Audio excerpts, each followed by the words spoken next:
Bienvenidos a una nueva edición de Hablan los Protagonistas en la señal de Eco Radio 1400 AM, también en el canal YouTube de Contacto Hípico.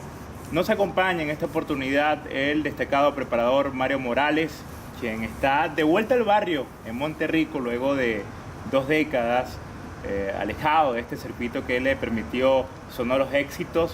Sin embargo, nos acompaña una vez más para seguir escribiendo historias en esta hípica de ensueño, una hípica de enorme trayectoria.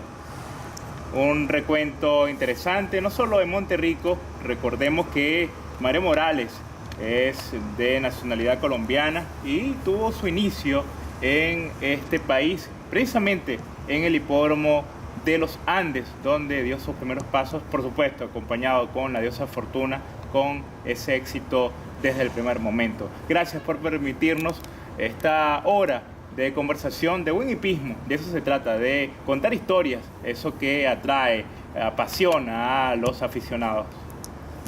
Bueno, Abraham, ante todo, mil gracias por la invitación, te agradezco inmensamente y contento pues de estar nuevamente en Monterrico, en Lima, donde, como mencionas, 2 décadas atrás pertenecía a esta nómina de Monterrico. Logré hacer grandes amigos, buenas amistades y bueno, me fui por otras razones y volví, pero estoy haciéndolo con gran placer. Todo tiene su origen y esta profesión la abrazó en su país, Colombia, en el circuito de los Andes, sí, que sí, aquí sí. se llega esa historia de cuna de buenos profesionales que han emigrado, y un prueba de ello es precisamente usted, amigo Morales. Cuéntanos acerca de esa hípica colombiana, los Andes. Bueno, desafortunadamente ya desapareció, pero yo tuve mis inicios en ese hipódromo por los años 75, 76, cuando se inauguró, pero venía de empleado y seguí siendo empleado en los inicios de este hipódromo con un trainer destacado, Israel Restrepo, y ahí empezaron mis primeros pasos. Por ende, antes de llegar al hipódromo, yo tenía mi origen, digamos, de caballos, no profesionales en la hípica, pero sí donde aprendí a amar al caballo, como es el campo. Mi padre tenía una hacienda, una finca grande, y habían caballos, y yo de chiquito ya estaba montando para allá, como todo niño. Pero para un joven Mario Morales, tener el cartón de preparador, así como la mayoría de los profesionales que intentaban hacerse paso en estas ligas, la tuvieron difícil. En Colombia entendemos que ser preparador era para gente consagrada de años, con esa afinidad con los propietarios, labrada por décadas, y para los jóvenes el camino era vaya que cuesta arriba. ¿Cómo logró de alguna manera enfocarse, ya voy a ser preparador, y los pasos para poder conseguirlo? Sí, en verdad así era antes, no era fácil como ahora que es dueño 2 años y le dan un cartón de preparador. Antes sabía tener que ganárselo con trabajo, con fuerza, con todas las ganas, porque no lo otorgaban el ministerio, sino tenía que darle el pase un entrenador como el que yo tenía, y se solicitaba no al hipódromo, sino a la superintendencia, al Ministerio de Industria y Comercio. Ellos eran quienes otorgaban la licencia, y a mí me tocó, y por ende pues trabajé un poco de tiempo haciendo todos los oficios que requiere un corral. ¿Cómo dio ese paso de groomer, de caballerizo, por supuesto de capataz, y en el momento lo fue a ser preparador? Es muy importante hacerlo, porque aprender a conocer al caballo, y lo principal, a quererlo. Sin esto yo creo que no se llega. Es bueno pasar por todos los trabajos de un corral. Con eso, cuando le toque mandar, sabe mandar. Y llegó el momento, luego de cuánto tiempo, bueno, esa primera experiencia de ensillar a ese pura sangre como su entrenador. Sí. Bueno, yo creo que como unos 5 años estuve en ese plan, en ese trabajo, hasta cuando ya me dieron el paso a ser entrenador y arranqué debutando, ganando, o sea, entré muy bien.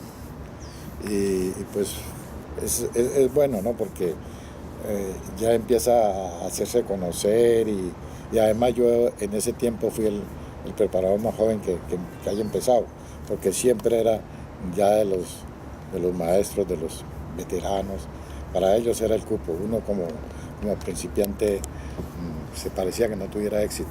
¿Cuántos ejemplares llegó a tener en ese momento? Empecé con 15 caballos y terminé más o menos con unos 50. No era la cantidad, porque era un poco limitado, no se podía tener más de esa cantidad. Entonces, pues con eso pasé todo el tiempo hasta cuando vino el cierre de Hipoandes y muchos quedamos a la deriva y yo no tenía más para dónde ir, lo más cerca era Ecuador. Sin embargo, en esos años 5 de experiencia, sus posiciones en la estadística, ¿cómo resume su pasaje por Colombia, su trayectoria allí? Era difícil estar metido entre los grandes, ¿no? La gente que tenía los mejores caballos, los que están acostumbrados a ganar una estadística, un derby, las carreras principales. Y yo al final lo logré, meterme entre ellos, y desafortunadamente se cerró y quedamos, incluso algunos pensaban en para un lado, para otra parte, Venezuela, donde hubiera hipódromos, países cerca. ¿Qué recuerda de la hípica colombiana, de Hipoandes, su hogar durante tantos años? Bueno, muy bonito, yo me sentía muy contento y a la vez triste cuando cerraron y que queda uno sin saber para dónde irse.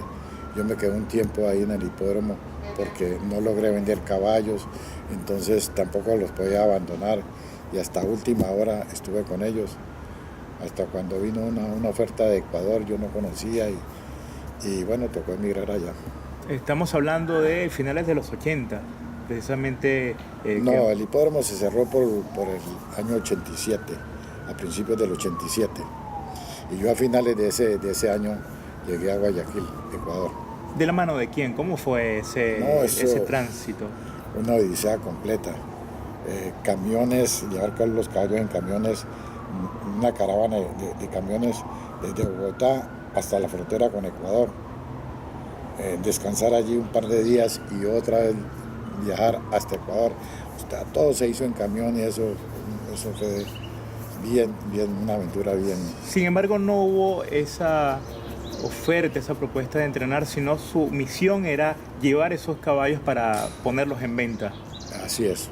Yo no, en verdad no pensé quedarme, pero como no logré venderlos, entonces pues me tocó quedarme y entrenarlos. Y tuve la fortuna pues de que me fue bien y ya me llegaron ofertas de algunos dueños ahí y me tocó quedarme. Esos comienzos en Ecuador con caballos provenientes de su país que ya conocía, tenía al menos esa ventaja de saber cómo entrenarlos, su eficiencia, sus capacidades. Sin embargo, nuevo hipódromo, nueva pista, nuevas condiciones, adaptarse. ¿Cómo fue poder hacer esos ejemplares productivos? Nueva gente también, porque es distinto el medio de donde uno estaba en Bogotá al llegar a Guayaquil. La gente es muy distinta, el propietario es muy opuesto al bogotano. Y entonces siempre costó habituarme a hacerme a ellos y afortunadamente pues a lo largo de los pocos años, 5 años más o menos, me fue bien, no tengo queja. Sin embargo, la afición de Ecuador se caracteriza por ser entusiasta, por amante de las carreras, sí. Y era un camino que de alguna manera facilitaba las cosas. Es una hípica, digamos, pobre en el sentido hípico, pocos caballos, pero la afición del dueño no les importa el premio sino correr, gozan con ese espectáculo y son poca la gente. Digo que son contadas las familias que están en la hípica ecuatoriana. Muy pocos, pero con gran corazón trabajan y hacen el espectáculo. Su tránsito, su experiencia en el Ecuador, entendemos que fue satisfactoria, de buenos números. ¿Qué recuerda en cuanto a carreras importantes y el sabor de la victoria? Bueno, no recuerdo bien, pero por ejemplo, sí las carreras importantes, que es la Triple Corona, el Premio de Velocidad, Premio República del Ecuador, presidente del Ecuador, esas eran las carreras más importantes. Y bueno, yo, digamos, salteadamente, pero sí las gané, creo que todas. Un año no gané con una Triple Corona, la hacía con mis propios caballos, algunos ganó en la polla, de machos, hembras, luego en el derby, me ganaba otro, indistintamente, pero casi siempre estaba ahí, respetando pues a los buenos profesionales que también podían haber. El Ecuador es una hípica que se nutre de ejemplares importados, en algún momento Colombia, Venezuela, Perú. Sin embargo, en ese momento ya el proceso de crianza estaba en crecimiento. Sí, ¿Cómo sí. califica el caballo ecuatoriano? Sí, pues no lo demuestra en sangre, ¿no? Pero sí algunos propietarios levantaron sus aras y tienen sus yeguas y traen caballos de afuera.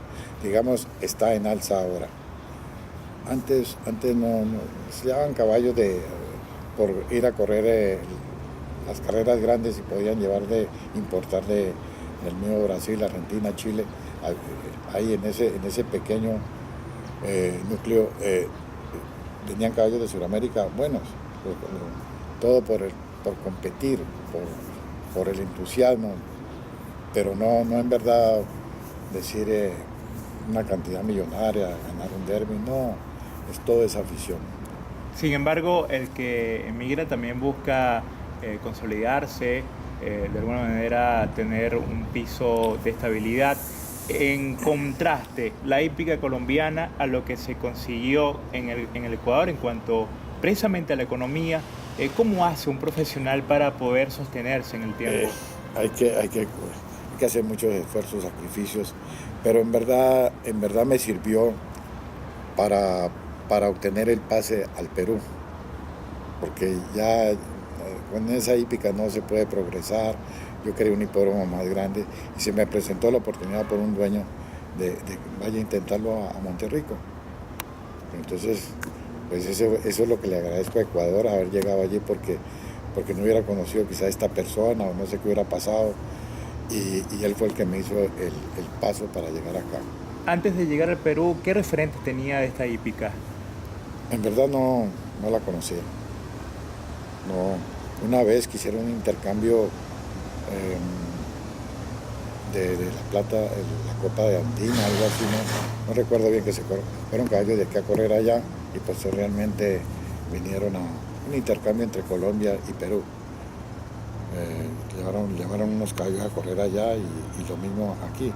Ganaron también, caballos que ganaron 1 o 2 y lo mismo cuando vinieron la carrera grande la ganó un caballo colombiano, pero no volvió, fue un solo año y se acabó.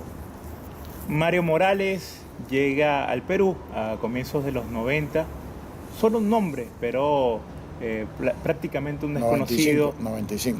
Un desconocido en el circuito. Sí. Y además con ciertas restricciones, ¿no? En cuanto a tener un número de caballos determinado para poder actuar y presentar ejemplares. Cuéntanos acerca de esos comienzos un tanto difíciles como en todas las situaciones de vida. Sin embargo, allí tuvo la fortuna de entrar con el pie derecho y de nuevo en plan estelar. Sí, por ser extranjero pues no dan todas las garantías, hay que estar actualizado, digamos, con un derecho del permiso de trabajo. Me limitaron a 1 año de tener los caballos con el contrato que me ha hecho un señor ecuatoriano, que fue el que me trajo y me compraba unos caballos y empecé con ellos. Tenía que cumplir con un requisito que era empezar con 10 caballos. Y con esos 10 empecé, que dicho sea de paso, todos fueron comprados al Polo Norte. Ya un poco en extinción. Pero allí compré los primeros 10 caballos y me dieron 1 año exclusivo únicamente para entrenar esos. Y tuvimos la suerte de tener un monopistolas, algunos, todos, digamos, me ganaron y cumplí el año y ya me dieron puerta abierta y ahí me fui haciendo poco a poco. Al saber lo llaman suerte, sin embargo, en esos primeros pasos tuvo que tener un buen ojo para elegir ese número de ejemplares. ¿Cuáles son los parámetros para contar con ese acierto? Bueno, digamos que la experiencia, los años lo hacen a uno o le educan la visión, el ojo sobre el caballo. Entonces, pues me ofrecieron como 35, 40 caballos para escoger. Y me quedé con esos 10. Entonces, así rápidamente, no fue escogiendo a diario, sino en una sola mañana escogí los 10 caballos y pues afortunadamente todos corrieron, tuve suerte y con algunos clásicos incluidos. Del que no me acuerdo es Dono Pistolas, Bilirrubín, Mimimi, Simoneto, eran 10 caballos. Y cumplí el año y ya entonces de un corral, de otro me fueron ofreciendo hasta llegar a un número más o menos aceptable. Y ahí vino el principal, ¿no? El Polo Norte, me dejaron ya con menos caballos, pero empecé con el Polo Norte. Cuando llega al Perú, es otra pista, otra gente. Su primera impresión, ¿cuál es el recuerdo que extrae en la memoria de esta pista, esta gente, esta modalidad de trabajo? En realidad yo no tengo problema con el trato de la gente, porque no me gusta ser ostentoso, sacar pecho, esas cosas, sino más bien tengo que yo creo que eso ayuda en toda profesión, el tener cierta humildad, no ir por encima. Y entonces yo me gané el cariño de mucha gente, de la afición, de colegas, de jinetes, de todo eso, con los que uno diariamente está en contacto. Y en realidad yo me adapté rápidamente, no tuve problemas, la gente muy amable, muy bien me sentí. Y en cuanto al trabajo con los ejemplares ya directamente en la pista, también tenía la oportunidad de entrenar por primera vez para el césped, para el pasto.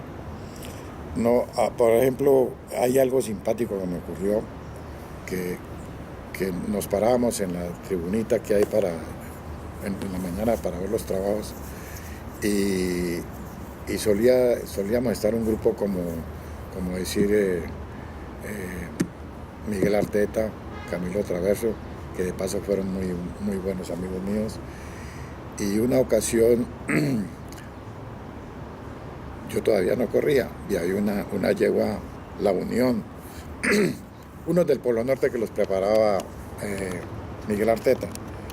Y entonces uno acostumbra que el caballo que va a correr no se le da tan fuerte el día anterior ni 2 días atrás, sino todo un galope suave. Y entonces me sorprendí porque Miguel Arteta ordena a uno de los caballos que corría al día siguiente, páseme los 800 bien largo, que casi que trabaja pues. Y entonces yo, pucha, ¿será que así entrenan aquí? Entonces yo estoy perdido. Así, trabajar la víspera se me hacía absurdo para mí, me parecía, y me sorprendí. Yo no tengo oficio ya aquí, porque si todo el mundo entrena así y ganan así, ¿será el entrenamiento así? ¿O cómo será? ¿No? Esa fue mi primera sorpresa en cuanto a entrenamiento. Pero después me di cuenta que era el sol el que hacía eso. Precisamente en lo que se denominaba como la caldera del diablo, sí, era ese compartir entre los profesionales, sí, que trascendía mucho más allá de lo hípico, era, digamos, el conversar con temas de actualidad, de sociedad, de política, sí, de deporte, sí, que sí, allí, además de darle entrenamiento a los ejemplares, también funcionaba para hacer relaciones públicas, claro, para hacer amistad, claro, el convivir diario. También me gustó eso porque, por ejemplo, en Ecuador no se veía ese don de gentes. Y aquí yo me sorprendía de ver la amabilidad y la educación de la mayoría de los trainers, lo mismo los muchachos, los jinetes, que en la banca mía, después que tenía ya varios corrales, se paraban, pongamos, los primeros 8 o 10 de la estadística de muchachos para galopar. y todos los veía muy decentes, muy formalitos, bien educados, bien arregladitos, todo bien. Entonces fue un cambio largo de Ecuador a Perú. O sea, también por la hípica más grande, ¿no? En vez de que sean 200 caballos en Guayaquil, aquí había 1500 o más. Lo mismo la gente se corría 4 días, mientras allá se corría únicamente el domingo. Entonces era un cambio bien distante. Estamos con Mario Morales, el destacado preparador de origen colombiano, pero con corazón peruano, ya mucha historia, mucho camino recorrido. Y sentí mucho la pérdida hoy de Perú. Y nos permite este recuento a través de su trayectoria y este nuevo ciclo en el circuito de Monterrico. Estamos en la señal de Eco Radio 1400 AM. Ya regresamos con más detalles, esta nota especial con Mario Morales. Ya. Continuamos con este especial de Hablan los Protagonistas en la señal de Eco Radio 1400 AM y en el canal YouTube de Contacto Hípico. De vuelta a Monterrico, nuevas experiencias, pero con un camino recorrido que inició de la mano de stud consagrados, reconocidos en aquella época, hace ya prácticamente 2 décadas. Hablamos del stud Capri y del Polo Norte, luego de el cumplimiento de esa cláusula de 1 año con un stud en particular. Llegó el momento de tomar riendas, desatar esos conocimientos con la aceptación de estos ejemplares, y el Capri y el Polo Norte fueron esos stud que permitieron la confianza a Mario Morales. Sí, también es la respuesta al trabajo de uno, porque yo estoy trabajando y es todos los días y pendiente de cada caballo, también la gente que trabaja. Es un trabajo que hay que estar encima. Entonces por eso pues me fue bien en los inicios, ya me llegaron estos stud, pero fue la respuesta a un gran trabajo.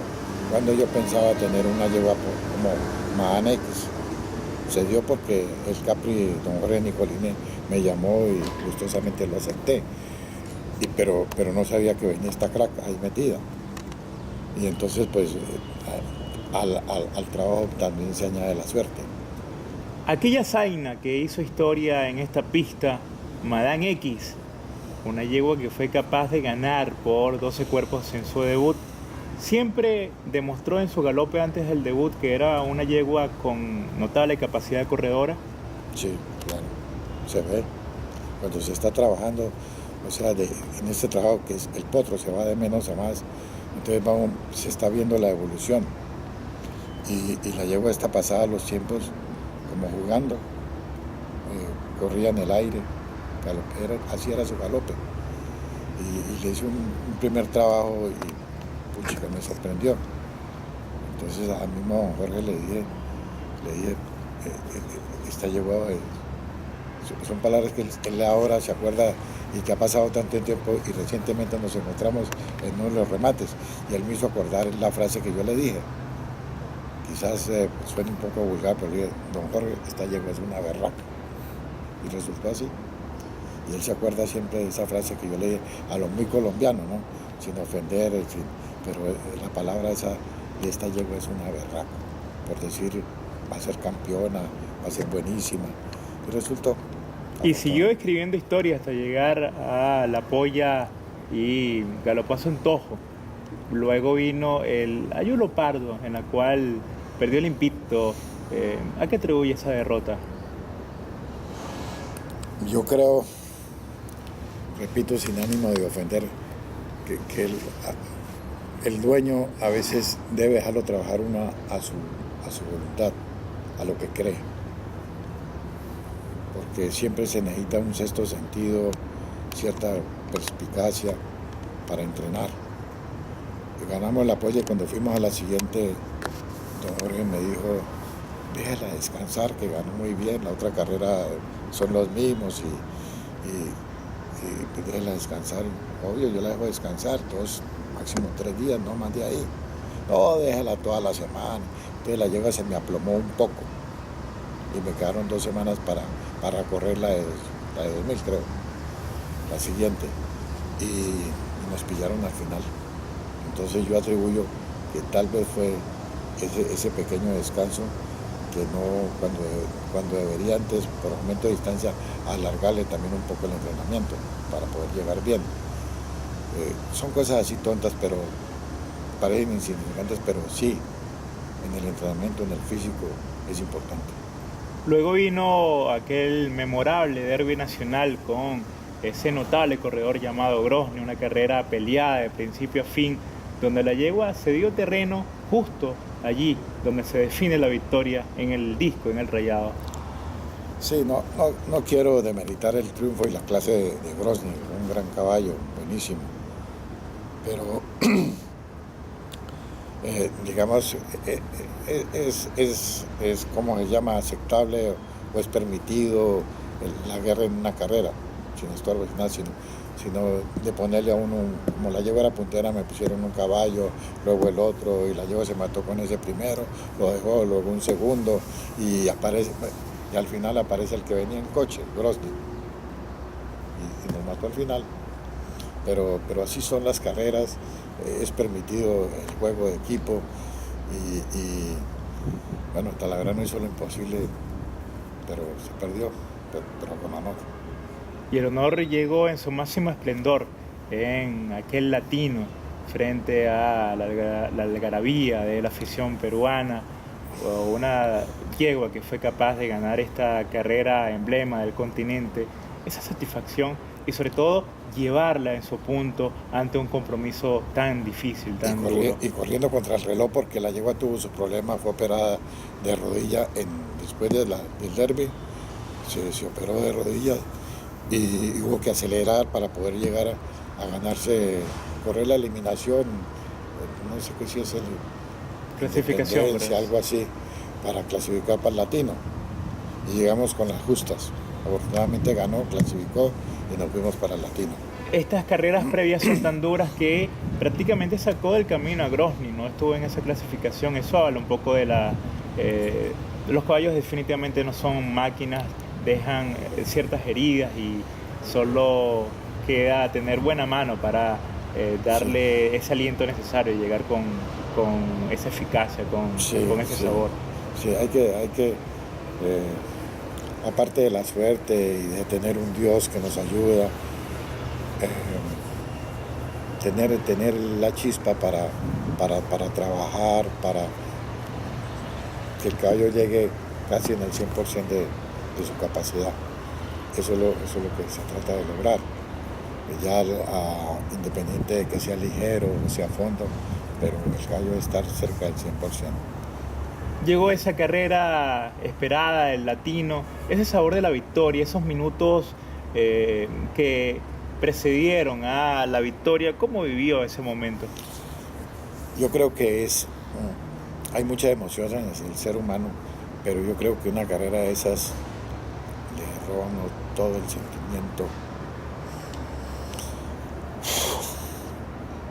Son segundos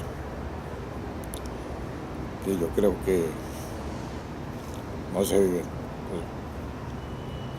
Esa es parte de la emoción, el hipismo, más allá de envite, de apuestas, es una pasión que mueve multitudes. Discúlpeme la emoción, pero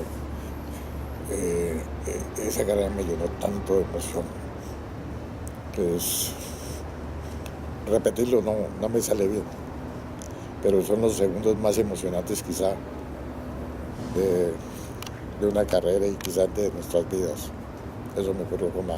Y es de alguna manera, digamos, el reconocimiento al esfuerzo, a los sacrificios que se hace para todo profesional. Llegar en el plano estelar tiene una historia, un recorrido, no muchas veces color de rosa, hay momentos duros, difíciles, y poder alcanzar esos minutos de gloria es ese valor especial, ese reconocimiento a todo lo vivido, a todo lo recorrido. Claro, es la mejor respuesta, porque este oficio es de todos los días, no de un solo caballo, sino de un montón del trabajo que hay, porque detrás de uno están los muchachos que les cuidan los caballos, hay un herrero también, que es importantísimo, quizás juegue el papel más importante por encima de un preparador y de un jinete. Yo lo considero así. Un caballo mal errado se va a malograr después. Y teniendo un buen herrero se hace un buen equipo. También no olvidar al veterinario. O sea, es una labor en conjunto, es un equipo completo. No es el preparador solo, es un montón de gente que hay detrás de uno. Entonces a ellos hay que saberlos llevar, saber manejar las cosas. Yo creo que de esta visión depende mucho el éxito.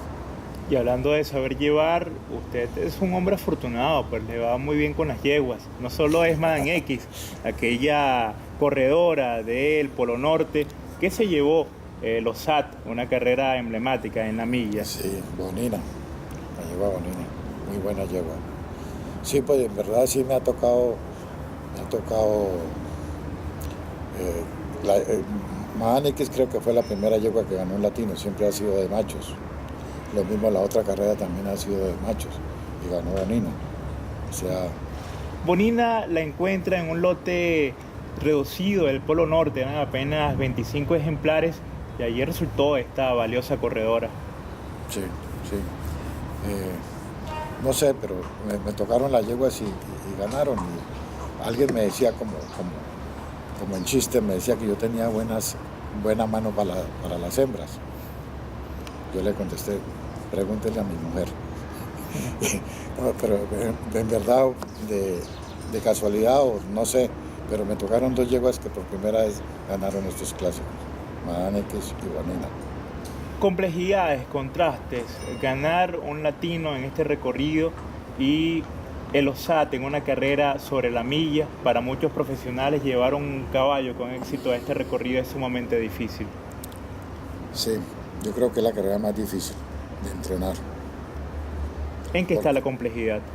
Porque el caballo que corre fondo de por sí lo da el pedigrí, lo da el mismo caballo y es fácil correr el fondo, sacarle fondo y correr y 2400, pero los 1600 no. Los 1600 hay que saber administrar la bondad corredora de ese caballo. O sea, yo pienso que es una velocidad sostenida.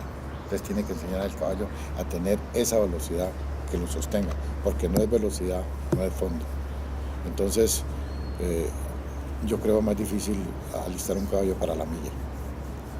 Esa experiencia de los 90, ¿cómo la resume? No solo fueron estos dos brillantes corredores, fue una secuencia de varias temporadas en plan estelar.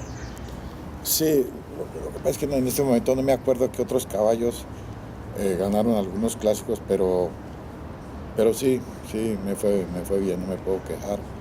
Y agradecer a todos estos dueños que tuvieron la confianza. Entonces es bonito.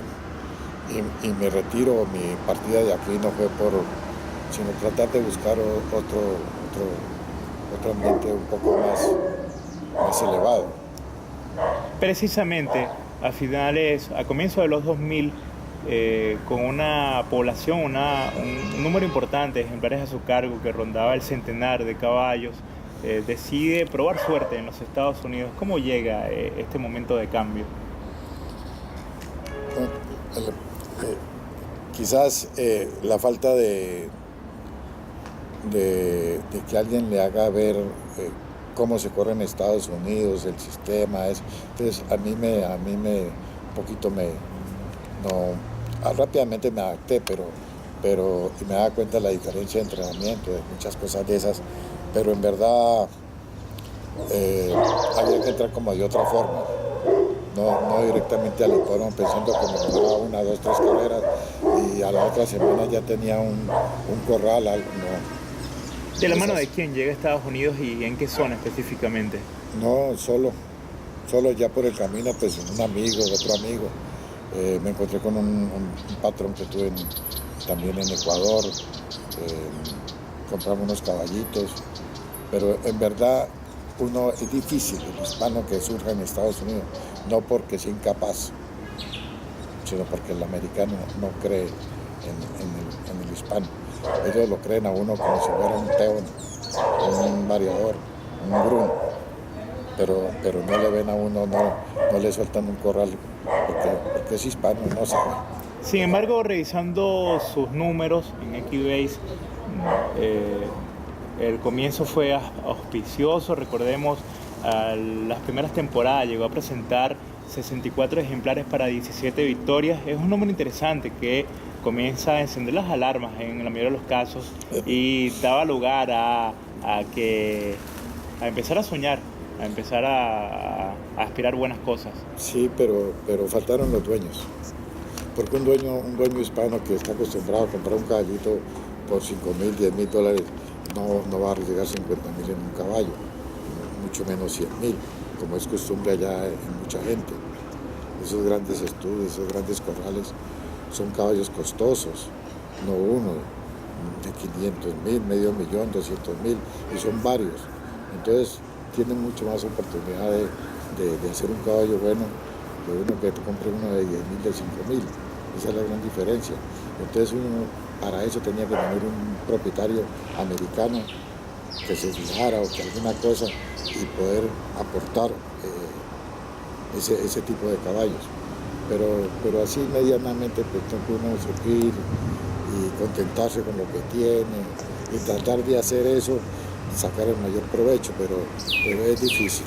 Sin embargo, estuvo ubicado en Florida, en Gulfstream Park, en Calder, y esos números fueron interesantes. Luego entiendo que el propietario que le dio ese primer apoyo tuvo momentos de inestabilidad y allí comenzaron a mermar en cuanto al talento, al número de ejemplares a su cargo.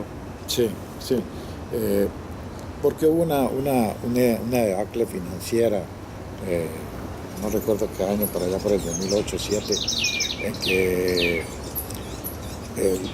las grandes cuentas de estos millonarios las congelaron, el banco no prestaba plata, un montón de cosas, y todo eso influyó en la hípica. Ya no se compraban, el dueño que tenía ya no siguió en los caballos porque tuvo sus problemas financieros. Y por ende con todo el que no tenía el suficiente dinero. Entonces eso fue un bajón horrible y a los que éramos chiquitos cuando nos mató. La vida debe continuar y de Florida se trasladó a otros circuitos. Estuvo por un rato en Nueva York, por ejemplo. Sí. Y mi patrón actual del J Stable, tuvimos un caballo que estuvo clasificado, rankeado para correr el Kentucky Derby.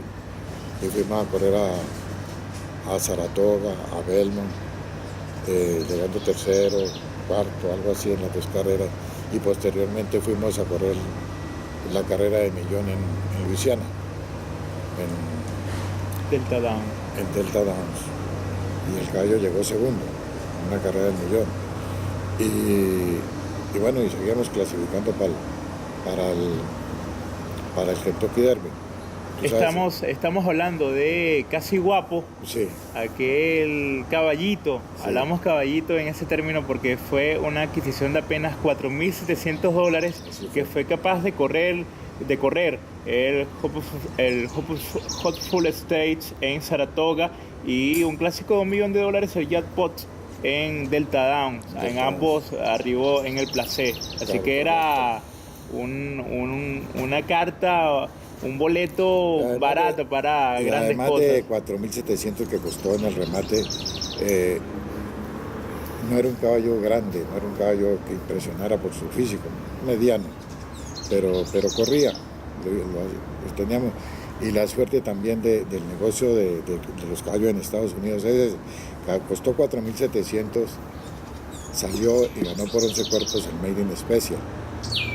Al otro día un señor que yo no lo volví a ver, no sé cómo se llama, fue al corral, ¿tiene a venta el caballo? Sí. ¿Me lo puede enseñar? Sí. Y sacamos el caballo, lo chequeó, lo miró, y me dice, le ofrezco $500,000. Y yo quedé ¿cuántos diablos?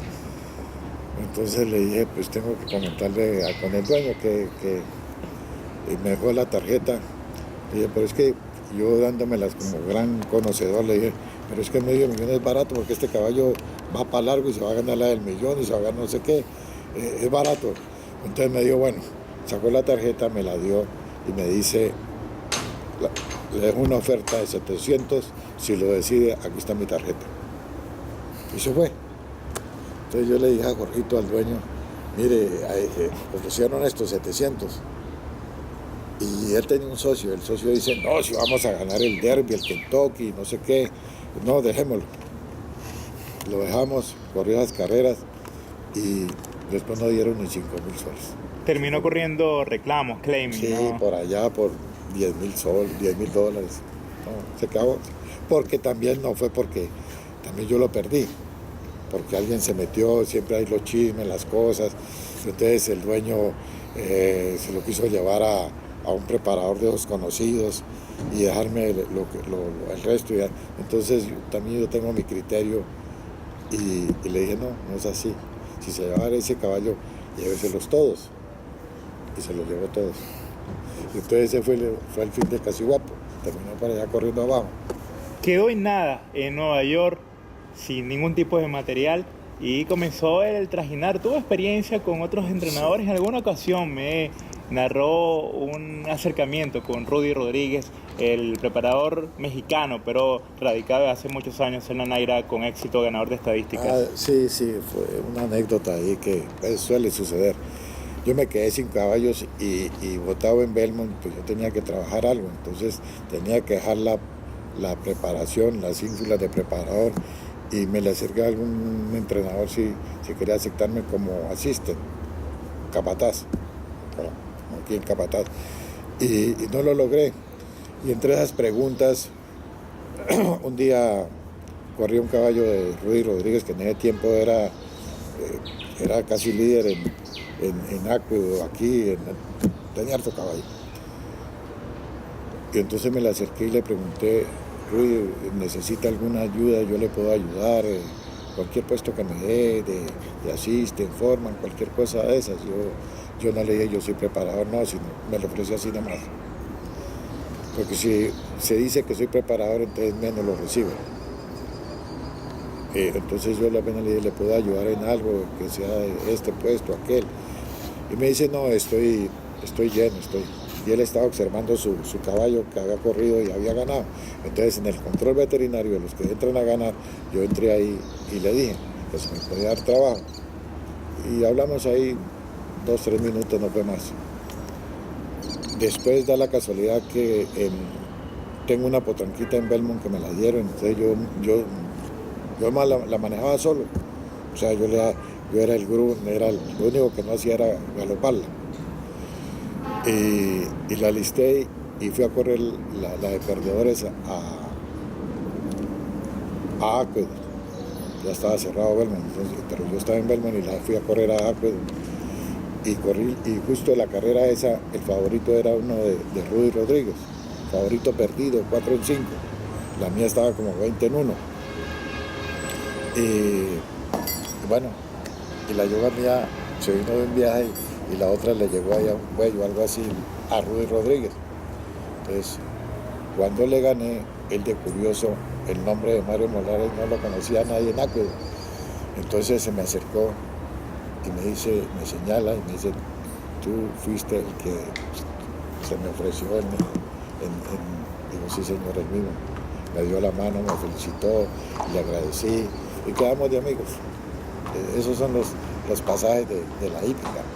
Sorpresas te da la vida te da sorpresas. Así es. Y hablando de esos acercamientos sin rencores, hubo la oportunidad del acercamiento con el J. Stable y surgió ese caballo que ha hecho historia, Mind Your Biscuit, ganador 2 veces en la Dubai, el clásico para velocistas, un caballo ya histórico en Estados Unidos, con un referente bien ganado, productor de casi $4 millones. ¿Qué nos puede comentar acerca de acerca las de este otras cosas que pasan, que le quitan a uno los caballos y pasó un tiempo como ese con Casi Guapo, que me lo quitó y lléveselos todos. Entonces él quedó enojado conmigo y por supuesto yo más. Pero oye, pasó el tiempo y volvió y me llamó. Porque Minjur Biscuit y unos 4 o 5 caballos más que habían ahí en Calder, los entrenaba un prepa panameño y debutó el caballo y corrió mal. Entonces me dijeron que me hiciera cargo de ellos y ok, volver otra vez al mismo estudiantes. Y empecé como siempre, yo le pongo interés al trabajo y a fijarme en ese caballo, que era un caballo de un temperamento recio. Sin embargo, así, y lo empecé a mover, a entrenar. Y estaba hecho un chancho, a bajarlo de peso, me costó tiempo. Un trabajito fácil, otro fácil, una parejita, otra. Y cuando llegó el día del trabajo bueno, Rito fue.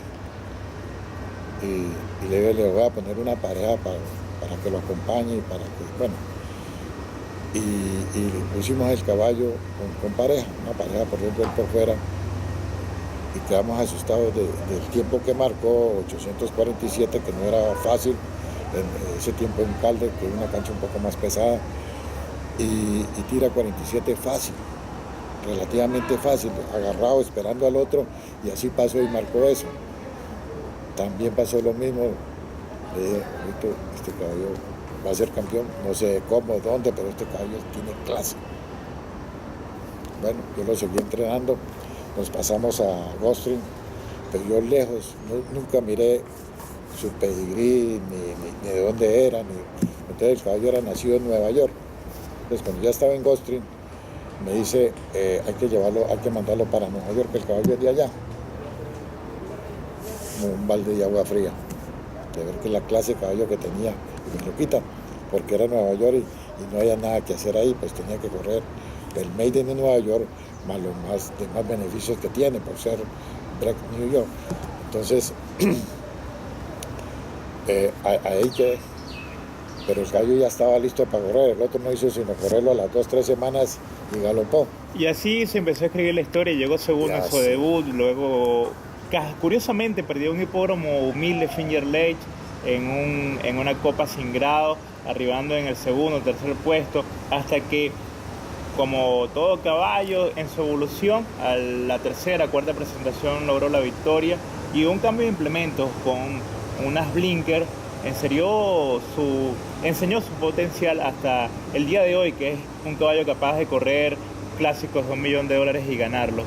Pero recientemente, hace 2 semanas, llegó segundo en el Metropolitan, me parece que era en la Mile, perdiendo final fotográfico, apenas nariz de diferencia. Un gran caballo.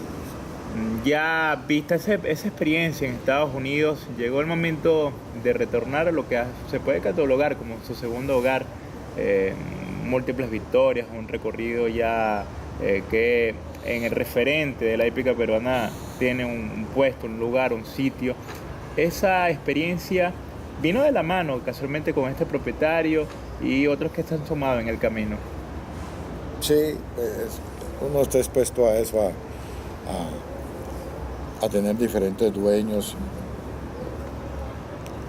Y aquí me siento muy bien porque, aparte de los dueños, tengo 3 dueños, el mismo de Minjur Whisky, el Jay Stable, una parte también del economista Férez Cordero, el Daniel Andrés, y el último, el Castillo, donde precisamente estamos grabando. Muy agradecido con este señor por la confianza que me ha dado, y yo creo que nos va a ir bien, que vamos para arriba y puede haber algún caballito por ahí bueno, o sea, de todo hay, ¿no? Pero este señor se ha portado muy bien conmigo y yo estoy contento por eso. Suele pasar que para muchos profesionales en cualquier disciplina, cuando de alguna manera permanecen inactivos durante cierta etapa, años inclusive, el retornar se hace cuesta arriba, ya el método puede variar y esa magia en cuanto al triunfo parece irse de la mano, ¿no? Pocos son los profesionales en cualquier disciplina, repetimos, regresan en plan estelar. Sin embargo, en el caso de Mario Morales, luego de ese retorno, un comienzo incierto, costó retomar esa senda ganadora, pero una vez lograda, lo vemos en el herraje semana tras semana.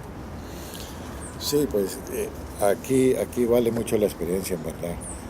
No es lo mismo empezar que comete uno de sus errores también, no está uno exento de eso, pero ya en menos cantidad. Pero ya la experiencia lo hace a uno